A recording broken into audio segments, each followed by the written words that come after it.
आज की बात डॉक्टर आलोक यादव के साथ में आपका एक बार फिर से स्वागत है। साथियों, मैं अपने साथियों के साथ आर्थिक असमानता पर बात कर रहा था तो मेरे एक साथी ने कहा कि जरा आप पहले पानी के रेटों को जानकारी कर लीजिए, तब कहीं जाके आप आर्थिक असमानता की बात करिए। मैंने भारत की सबसे बड़ी ऑनलाइन कंपनी अमेजॉन और फ्लिपकार्ट पे जब सर्च किया तो मैं चौंक गया परिणाम देखकर।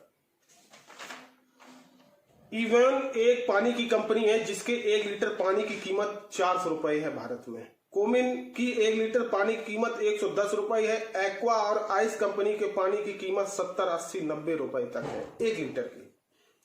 और इन पानी को बहुत तेजी से सप्लाई किया जाता है और बहुत डिमांड भी है। मतलब समझ लीजिए 400 रुपए से लेकर 1 लीटर पानी 100 रुपए तक खरीदार भारत में बहुत ज्यादा है, जो बताते हैं कि कहीं ना कहीं एक आर्थिक संपन्न लोग अपनी संपन्नता का किस प्रकार से प्रदर्शन या किस प्रकार से संपन्नता को दर्शा रहे हैं, और दूसरी तरफ हमारे मजदूर क्या कर रहे हैं और कैसे रह रहे हैं ये किसी से छिपा नहीं। खैर, ये हमारे विषय का और आपके लिए चिंता का कोई मुख्य मुद्दा भी नहीं है। वर्तमान में भारत के सामने साथियों 3 समस्याएं हैं।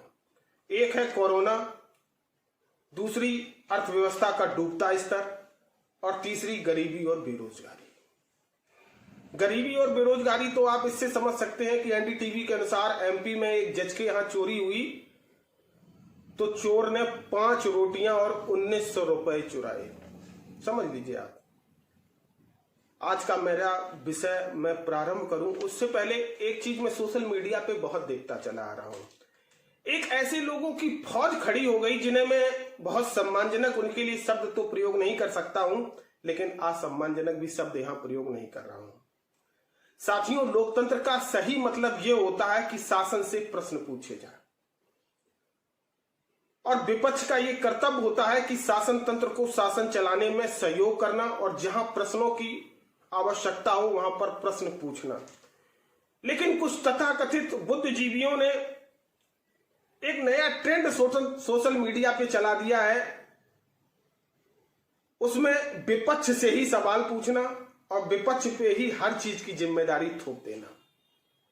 अभी कुछ हमारे साथी पढ़े लिखे कुछ राजनेताओं की तस्वीर सोशल मीडिया पे डाल रहे, इनके पास ये बस है, मजदूरों को ढोने के लिए क्यों नहीं देते?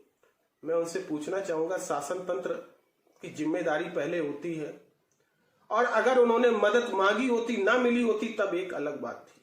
ऐसे प्रश्नों से क्यों आप जनता को मूल मुद्दाओं से भटका रहे हैं, जवाबदेही तय करने से पीछे हट रहे हैं? कुछ टीवी चैनल नेपाल से हमारी तुलना करने लगे हैं और नए नए प्रश्न खड़े करने लगे हैं। मैंने उन टीवी चैनल पे कभी भी बेरोजगारी, गरीबी, असमानता पे आज तक डिबेट ही नहीं देखी। तो क्या आप भी उनके भटकाव में भटक जाएंगे? खैर, भटके हैं तो भटके रहिए, मेरा काम है आपके अंदर चिंतन की शीलता को जागृत करना। आज का मेरा मुख्य विषय है आत्मनिर्भरता। हम आत्मनिर्भरता हम कहते किसको है? हम आत्मनिर्भरता को परिभाषित कैसे करेंगे? आज आप देखेंगे कि हिंदुस्तान में हर जगह पर 3-4 जोनों में बांट दिया गया है। Red zone, orange zone, blue zone या ग्रीन जोन। लेकिन मैं इसे 2 जोन में मानता हूं आज के समय में। एक है गरीब जोन और एक है अमीर जोन। आप देखेंगे अमीर जोनों को सुविधाएं अलग प्रकार की हैं और गरीबों के साथ शासन पद्धति धीरे धीरे उन्हें व्यवस्थित करने में लगी हुई है, और क्या चल रहा है ये किसी से छिपा नहीं है। आत्मनिर्भरता का सही मतलब होता है स्वावलंबन के साथ अपने पैरों पर खड़ा होना। अब हम स्वावलंबन के साथ केंद्र और राज्य ना खड़े हों, नागरिक अकेले खड़े हो जाएं, ये संभव नहीं है। साथियों, लोकतंत्र को असली लोकतंत्र बनाने में बहुत समय लगता है। आप जानते होंगे, आजादी प्राप्ति के बाद देश में इतना धन नहीं था कि हम सारे क्षेत्रों में बेहतरीन काम एक साथ कर सकते। तो प्रत्येक पंचवर्षीय योजना में हमने उद्देश्यों का निश्चित किया। स्टील के कल कारखाने सेल लगाया, बेल लगाया, दूरसंचार क्रांति में बीएसएनएल की स्थापना हुई, रक्षा के क्षेत्र में ऑर्डिनेंस फैक्ट्रियों की स्थापना हुई, विद्युत के क्षेत्र में एनटीपीसी की स्थापना हुई। अर्थात यानी कि इतने वर्षों में सरकार ने सार्वजनिक सेवाओं में इकाइयों को बढ़ाने में बहुत जीतोड़ मेहनत की है और प्रत्येक सार्वजनिक इकाई जनता के टैक्स के मेहनत के पैसे से तैयार होती है।